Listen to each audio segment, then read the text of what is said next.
Hello friends, welcome to my channel. ಇವತ್ತು ಮನೇಲಿ ಈಸಿಯಾಗಿ ಎಗ್ ಬೋಂಡನ ಹೇಗೆ ಮಾಡ್ಕೊಳ್ಳೋದು ಅಂತ ನೋಡೋಣ. ಯೂಶ್ವಲ್ ಆಗಿ ಕೆಲವು ಮಕ್ಕಳು ಎಗ್ಗನ್ನೆಲ್ಲ ತಿನ್ನೋದಿಲ್ಲ. ಅಂಥ ಮಕ್ಕಳಿಗೆ ಇದು ಹೇಳಿ ಮಾಡಿಸಿರುವಂಥ ರೆಸಿಪಿ ಅಂತಲೇ ಹೇಳ್ಬೋದು.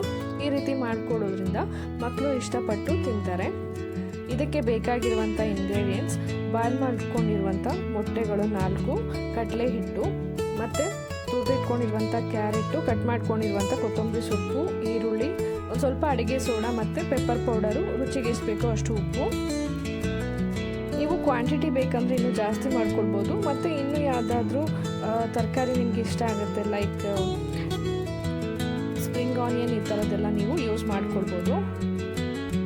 ಈಗ ಒಂದು ಮಿಕ್ಸಿಂಗ್ ಬೌಲ್ ತೊಗೊಂಡ್ಬಿಟ್ಟು 1 ಬೌಲ್ ಆಗುವಷ್ಟು ಕಡಲೆ ಹಿಟ್ಟನ್ನು ಆ ಮಿಕ್ಸಿಂಗ್ ಬೌಲಲ್ಲಿ ಹಾಕೊಳ್ಳೋಣ. ನಿಮ್ಮನೇಲಿ ಯಾವ ಬ್ರ್ಯಾಂಡ್ ಕಡಲೆ ಹಿಟ್ಟನ್ನು ಯೂಸ್ ಮಾಡ್ತೀರೋ ಅದನ್ನೇ ನೀವು ಇಲ್ಲಿ ಯೂಸ್ ಮಾಡ್ಕೊಳ್ಬೋದು. ಈಗ ಒಂದು ಅರ್ಧ ಸ್ಪೂನಷ್ಟು ಅಡುಗೆ ಸೋಡಾನ ಹಾಕೋಣ. ಈಗ ರುಚಿಗೆ ಎಷ್ಟು ಬೇಕೋ ಅಷ್ಟು ಉಪ್ಪನ್ನು ಕೂಡ ಹಾಕೊಂಡ್ಬಿಟ್ಟು ಹಿಟ್ಟನ್ನು ಒಮ್ಮೆ ಚೆನ್ನಾಗಿ ಮಿಕ್ಸ್ ಮಾಡ್ಕೊಳ್ಬೇಕು. ಈಗ 1ರಿಂದ 2 ಸ್ಪೂನ್ ಆಗುವಷ್ಟು ಎಣ್ಣೆನ ಚೆನ್ನಾಗಿ ಕಾಯಿಸ್ಕೋಬೇಕು. ಅದನ್ನು ಕೂಡ ಈ ಹಿಟ್ಟಿಗೆ ಆ್ಯಡ್ ಮಾಡಿಬಿಟ್ಟು ಚೆನ್ನಾಗಿ ಮಿಕ್ಸ್ ಮಾಡ್ಕೊಳ್ಬೇಕು. ಯೂಶಲ್ ಆಗಿ ಮೆಣಸಿನ್ಕಾಯಿ ಬಜ್ಜಿಗೆಲ್ಲ ಯಾವ ರೀತಿ ಹಿಟ್ಟನ್ನು ಯಾವ ಹದದಲ್ಲಿ ಮಾಡ್ಕೋತೀರೋ ಅದೇ ಹದದಲ್ಲಿ ಒಂದು ಕೂಡ ಲಂಪ್ಸ್ ಇಲ್ಲದೆ ನಾವು ನೀರನ್ನು ಹಾಕೊಂಡ್ಬಿಟ್ಟು ಹಿಟ್ಟನ್ನು ಕಲಿಸ್ಕೊಳ್ಬೇಕಾಗುತ್ತೆ. ನೋಡಿ, ಒಂದೇ ಸರಿ ನೀರು ಹಾಕ್ಕೊಂಬೇಡಿ, ಸ್ವಲ್ಪ ಸ್ವಲ್ಪನೇ ಹಾಕ್ಕೊಂಡ್ಬಿಟ್ಟು ಒಂದು ಲಂಪ್ಸ್ ಇಲ್ಲದ ಹಾಗೆ ನೀಟಾಗಿ ಒಂದು ಬ್ಯಾಟರ್ನ ನಾವು ರೆಡಿ ಮಾಡ್ಕೊಳ್ಬೇಕು. ನೋಡಿ, ಇಷ್ಟು ಕನ್ಸಿಸ್ಟೆನ್ಸಿಲಿ ಇದ್ದರೆ ಬೋಂಡ ಎಲ್ಲ ಚೆನ್ನಾಗಿ ಟೇಸ್ಟಿಯಾಗಿ ಬರುತ್ತೆ. ಈಗ ಬಾಯ್ಲ್ ಮಾಡ್ಕೊಂಡಿರುವಂಥ ಮೊಟ್ಟೆಗಳನ್ನು ಫೋರ್ಕ್ ಅಥವಾ ನೈಫ್ನ ಸಹಾಯದಿಂದ ಈ ರೀತಿ ಚುಚ್ಕೊಳ್ಬೇಕು. ನೋಡಿ, ಈ ರೀತಿ ಚುಚ್ಕೊಳ್ಳೋಣ. ಎಲ್ಲ ಎಗ್ಗನ್ನು ಈ ರೀತಿ ಮಾಡಿಟ್ಕೊಳ್ಳಿ. ಈಗ ಒಂದು ಬಾಣಲಿಲಿ ಎಣ್ಣೆನ ಹಾಕ್ಬಿಟ್ಟು ಫ್ರೈ ಮಾಡ್ಕೊಳ್ಬೇಕಾಗುತ್ತೆ, ಡೀಪ್ ಫ್ರೈ ಮಾಡ್ಕೊಳ್ಬೇಕು. ಸೊ ಬಾಯ್ಲ್ ಮಾಡ್ಕೊಂಡಿರುವಂಥ ಎಗ್ಗನ್ನು ರೆಡಿಯಾಗಿರುವಂಥ ಬ್ಯಾಟರ್ನಲ್ಲಿ ಹಾಕ್ಬಿಟ್ಟು ಒಂದೊಂದಾಗಿ ಬಾಣಲಿಗೆ ಹಾಕೊಳ್ಳಿ.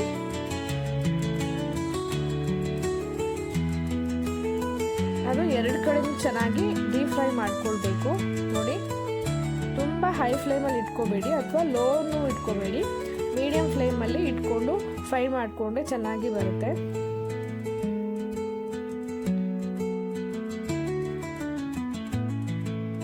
ನೋಡಿ, ಈಗ ಬೋಂಡ 2 ಕಡೆನೂ ಚೆನ್ನಾಗಿ ಫ್ರೈ ಆಗಿದೆ. ನಾನಿಲ್ಲಿ 4 ಎಗ್ಗನ್ನು ಮಾತ್ರ ತೊಗೊಂಡಿದ್ದೆ. ಎಲ್ಲನೂ ರೆಡಿ ಆಗಿದೆ. ಈಗ ಬೋಂಡನ್ನು ನಾವು ಮಧ್ಯದಲ್ಲಿ ಕಟ್ ಮಾಡ್ಕೊಳ್ಬೇಕು. ನೋಡಿ, ನಿಮಗೆ ಯಾವ ಶೇಪಲ್ಲಿ ಬೇಕೋ ಆ ರೀತಿ ಕಟ್ ಮಾಡ್ಕೊಳ್ಬೋದು. ಈ ರೀತಿ ಕಟ್ ಮಾಡ್ಕೊಂಡ್ಬಿಟ್ಟು ನಾವೇನೇನೆಲ್ಲ ಇಂಗ್ರೀಡಿಯೆಂಟ್ಸ್ ಜೋಡಿಸಿಟ್ಕೊಂಡಿದ್ವೋ ಅದನ್ನೆಲ್ಲ ಇದ್ರ ಮೇಲೆ ಗಾರ್ನಿಷ್ ಮಾಡ್ಕೊಳ್ಬೇಕು. ಈಗ ಕಟ್ ಮಾಡ್ಕೊಂಡಿರುವಂಥ ಈರುಳ್ಳಿನ ಎಲ್ಲ ಎಗ್ ಮೇಲೂ ಈ ರೀತಿ ಹಾಕ್ಕೊಳ್ತಾ ಹೋಗೋಣ. ನಿಮಗೆ ಎಷ್ಟು ಕ್ವಾಂಟಿಟಿಲಿ ಇಷ್ಟ ಆಗುತ್ತೋ ನೀವು ಅಷ್ಟನ್ನು ಹಾಕ್ಕೊಳ್ಬೋದು. ಇಷ್ಟೇ ಹಾಕ್ಕೊಳ್ಬೇಕು, ಇಷ್ಟೇ ಕ್ವಾಂಟಿಟಿಲಿ ಹಾಕ್ಕೊಳ್ಬೇಕು ಅಂತ ಏನಿಲ್ಲ. ಈಗ ತುರಿದಿಟ್ಕೊಂಡಿರುವಂಥ ಕ್ಯಾರೆಟ್ನು ಕೂಡ ನಾನು ಹಾಕ್ಕೊಳ್ತಾ ಇದ್ದೀನಿ.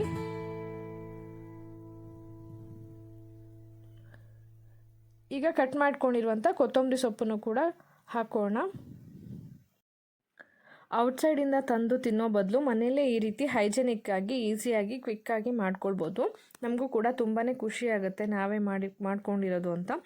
ಈಗ ಸ್ವಲ್ಪ ಪೆಪ್ಪರ್ ಪೌಡರ್ನ ಸ್ಪ್ರಿಂಕಲ್ ಮಾಡ್ಕೊಳ್ಳೋಣ. ಪೆಪ್ಪರ್ ಪೌಡರ್ ಇಲ್ಲ ಅಂತ ಹೇಳಿದ್ರೆ ಚಾಟ್ ಮಸಾಲೆ ಇದ್ದರೆ ಅದನ್ನು ಕೂಡ ನೀವು ಯೂಸ್ ಮಾಡ್ಕೊಳ್ಬೋದು. ಇವಾಗ ಟೇಸ್ಟಿಯಾಗಿರುವ ಎಗ್ ಬೋಂಡಗಳನ್ನ ಸರ್ವ್ ಮಾಡೋಣ. ನೀವು ಕೂಡ ಇದೇ ಮೆಥಡ್ನಲ್ಲಿ ಮನೇಲಿ ಒಂದ್ಸರಿ ಟ್ರೈ ಮಾಡಿ. ರೆಸಿಪಿ ಹೇಗೆ ಬಂತು ಅಂತ ಕಮೆಂಟ್ ಬಾಕ್ಸಲ್ಲಿ ಕಮೆಂಟ್ ಮಾಡಿ ತಿಳಿಸಿ. ರೆಸಿಪಿ ಇಷ್ಟ ಆದರೆ ಲೈಕ್ ಮತ್ತು ಶೇರ್ ಕೂಡ ಮಾಡಿ. ದಯವಿಟ್ಟು ಸಬ್ಸ್ಕ್ರೈಬ್ ಮಾಡ್ಕೊಂಡು ನೋಡಿ. Thank you for watching.